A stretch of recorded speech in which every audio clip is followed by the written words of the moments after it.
Hey everybody, Jesse here from Third Universe. I recently sat down with Aaron Andrew Wilson to talk about the mechanics of his game, Sovereign Skies. It's really great and you should definitely check it out. Anyway, here's the interview. Let's actually dive into this because you can find Sovereign Skies here at Third Universe, and obviously there's a little bit more to this setup that we have than just in the box. Yeah. So what's the difference between the box that you'll get in the store versus what we have here? Okay, so really the only difference that you're going to see right now is the playmat was an add-on with the Kickstarter, and the metal coins were an add-on as well. So these weren't even part of the Kickstarter, the actual stretch goals. These were just add-ons after the fact.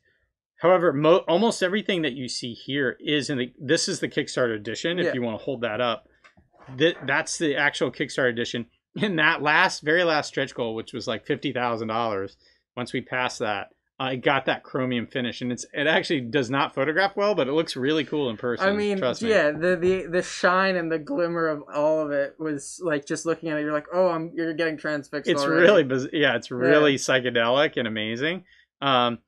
And then a lot of this stuff were part of stretch goals too. These were cubes originally. So all of these even these little tiny ships are all have individual silhouettes that match the wooden ships. Oh wow! The wooden motherships. I mean, they have sort of the same kind of personality. Originally, these even the motherships, they were all the same, but different colors, and now they're all individualized because of the stretch goals. This first player token, which is a carved wooden kind of the icon of the whole game, was a stretch goal as well. And then there are some these are not included, but these can be bought on Deepwater's website if you're interested. These are mini expansions I have in here, 2 18-card mini expansions. Okay. That are kind of event cards that expand on what you can do in the game. And those were designed actually by Ian, by the developer. And then we have Houses Rising expansion, which was the original name, what I told you at the very beginning. The Houses Rising expansion is actually just 4 cards, and these are included in that give variable player powers for each of the colors. On the back, you can see the colors that it matches up with. You can, of course, you don't have to use the one for the specific color that you have, but it's just there for you in case you want to. And this just gives you 1 extra power per turn that you can use or not. So let's go through the game then. Okay. For the first few initial turns. Yeah, and I can talk a little bit about the mechanics. And about how kind of we came to defining what those were and maybe what some of the changes were. But for the most part, this is a Rondel worker movement game, and worker movement is a term that isn't widely known necessarily, but it is real. There are other worker movement games, and basically what that means is your worker, you have 1 worker and it's moving from place to place in order to do sort of a worker placement type mechanic. So your worker in this case is your mothership. Basically, you're going to be going either clockwise or counterclockwise in this game around a rondel. The first thing you do in this game is you're going to move 1 space. After we do setup, which is adding 3 drop ships onto the board through a process that's not important, what you're going to be going around and going from planet to planet, doing 1, 2, or 3 actions of that planet. Now, 2 of the actions are the same on every single planet. It's just getting a card that's there and putting down a dropship. Gotcha. So those 2 actions you can or you don't have to do. And then there's a third action, which is the special action of that planet. And you can do these actions in any order that you want to, and sometimes it matters. And when you land on a planet, or really you're in orbit around the planet, you decide that's where you're going to be, and that's where you're going to do your actions. Now, your actions can affect other things that are going on the board, but for the most part, that's where you are. if somebody else has, if say you have 2 ships and I only have 1, you're gonna get an energy from the bank. Gotcha. And because you have majority, it is an area majority game. But area majority in this case works a little differently. In most area majority games, at some point a round ends or gameplay kind of stops and you check the board state and you award who's ever winning in whatever certain areas. But this one moves around with the game. This one is dynamic. So that is an actual action in the game that you have to make sure that you do. So you have to claim majority. You do. You have to claim majorities. And when you do, you'll get these. And I'll explain what that means in a minute. At the beginning of the game, you actually start out with 3 of these energy. The energy is kind of the lifeblood of movement in this game. And it helps you do other things too. There are some costs on the senators that allow you to spend energy that way. Moving 1 space is always free. Okay. Moving an extra space is 1 energy, and it costs 2 to go 2, 3 to go 3 more, or 4 to go 4 more, right? You can never go back to the same place you were. You can always stop 1 short of where you were before. Now, a more efficient way to go back 1 behind you instead of going all the way around the board is to turn around and go the other way. You can activate those reverse thrusters. That's right. You can always pay 2 energy to go to the opposite arrow at the beginning of your turn. And then you go 1 free. All right. So that instead of costing you free 1, 2, 3, 4, it costs you just 2. Except now you're going the opposite direction. And in that case, you're going to keep going in that direction until you pay 2 again to turn around once again. Now you're only able to do that at the very beginning of your turn. Mm-hmm. And as I was saying, when you land in one place, you could take a card. And if you already have this card, you cannot take another card. You can only have 1 instance of each of these cards on the table. These cards are called Politic Cards. Okay. Politic Cards are used for 2 purposes. One is to buy senators with a recruit action. The other is to pledge, which is the dynamic area majority scoring that I was just talking about. And I'll explain what that means in a second. So eventually you could have all of these cards, but you're going to want to spend them because they're not worth anything at the end of the game. So as soon as you have these Politic Cards out, there are things you can do to score, and there are 3 main ways to score in this game. One, like I said, is to recruit senators. So recruiting a senator means you'll have to land specifically on Davos. And once you're on Davos, say I paid and I turned around and landed there and I said, I'm going to recruit. If I had this card, let's see what's out there. Say, actually, let's just say I came from that way and I have this card. Now that I've landed here, I can pick up this card as one of my actions. Mm-hmm. And I can, for my second action, I can just spin these 2 and I'll just put them right back. And that's the cost of this senator. Those 2 symbols, right? That means that's what it costs to pick this up. When I pick this guy up, he goes here, and I also get this top chit. Now that's going to go down in value. The next person to get 1 out of this pile is only going to get 6 points. I get 7. This goes on this little white one, and this tells me that this can't be taken away from me. Everything that goes here is mine, and mine to keep. Now, to use this senator, I have 2 favors that I can perform. Okay. But I can only choose 1, and once I do that, he's out of the game. Sure.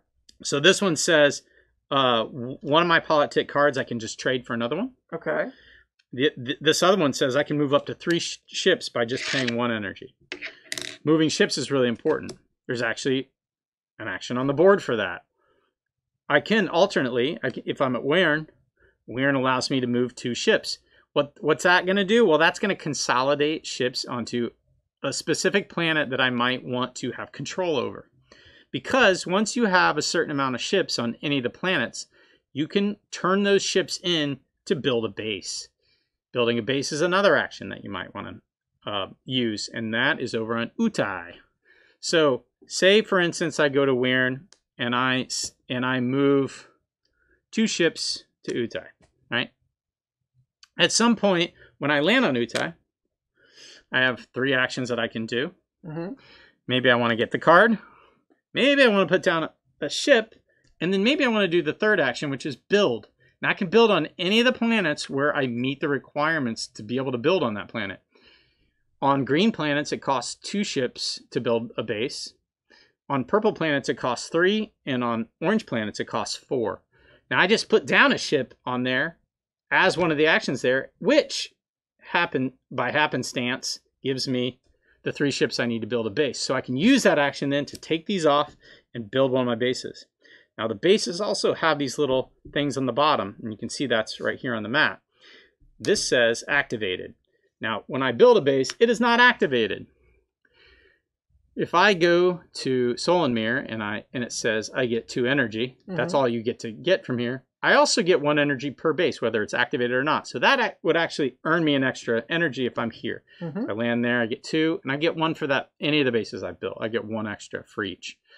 So that at least does that for me. It also gives me majority here. My base beats any amount of ships that you have. You could have 5 ships sitting there, and I still have majority. You will have to have a base and a ship, at least, to have majority over me there. 1 more thing than me there.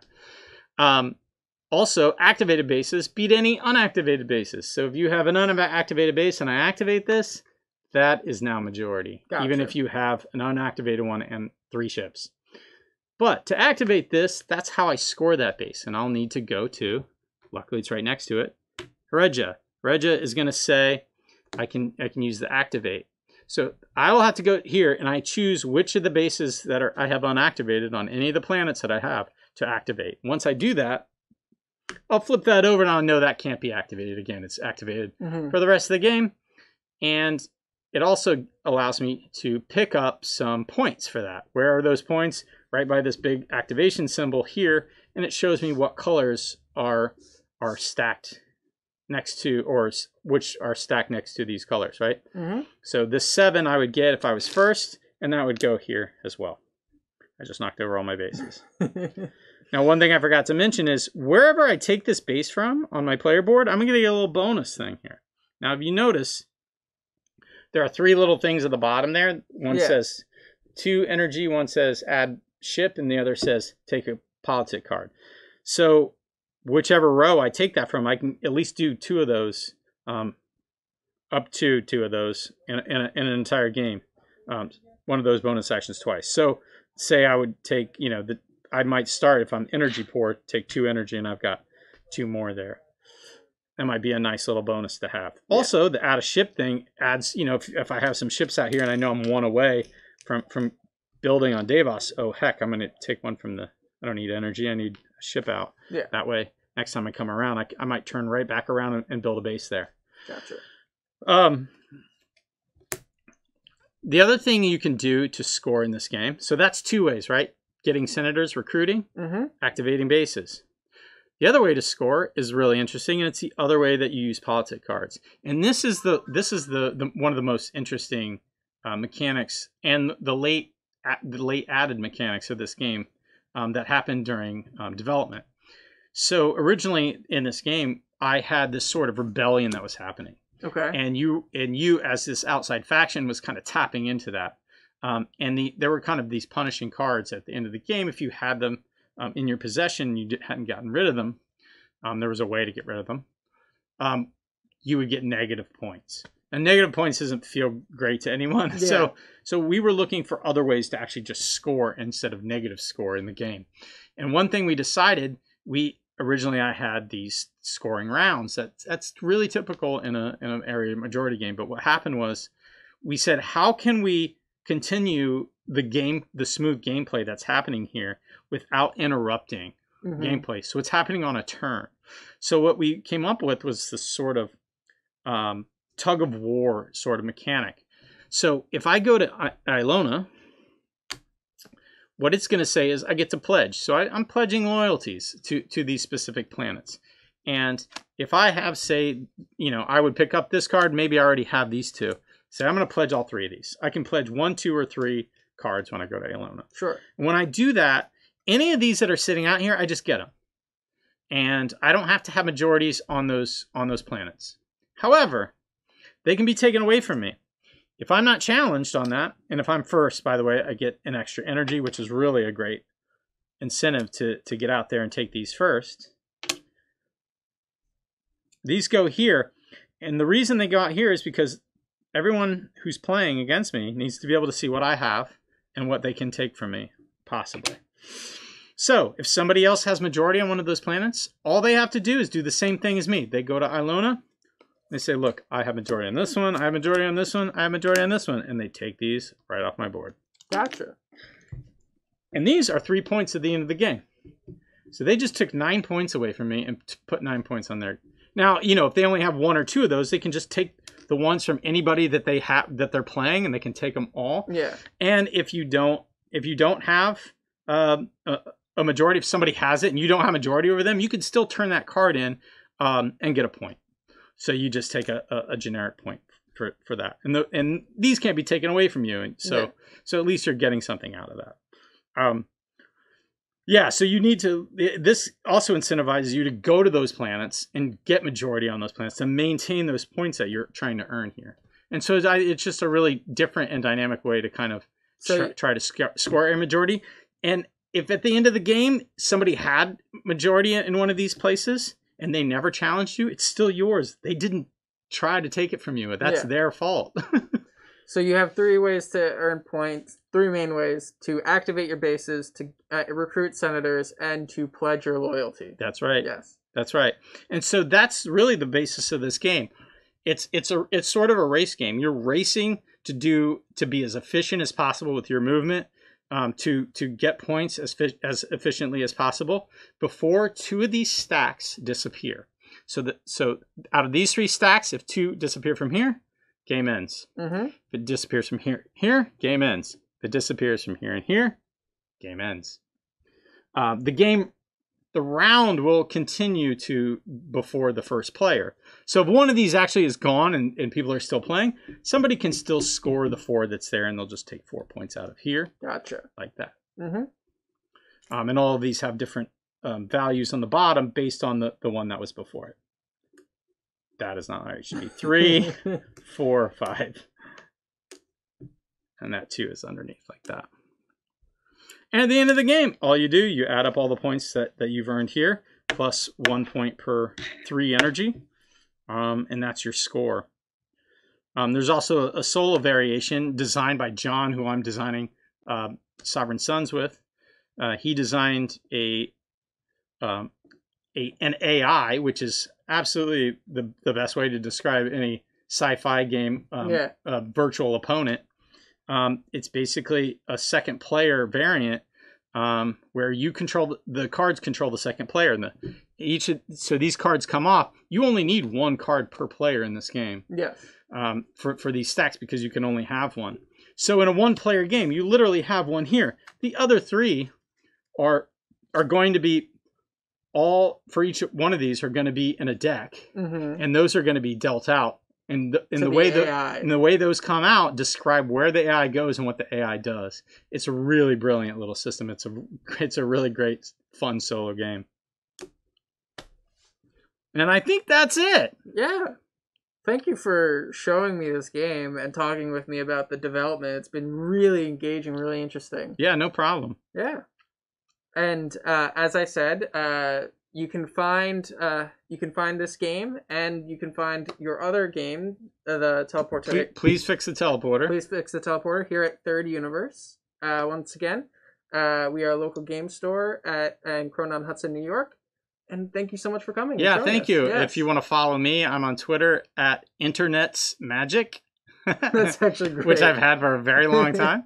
And I write about board games and interact with other board gamers and other designers on there all the time. So I'm always posting stuff. So please follow me. And yeah, Twitter as well. It's been a pleasure. That's Twitter and Instagram. So both of those. Internet's Magic. Internet's Magic. Yeah. All right. Well, thank you so much. Yeah, thank you.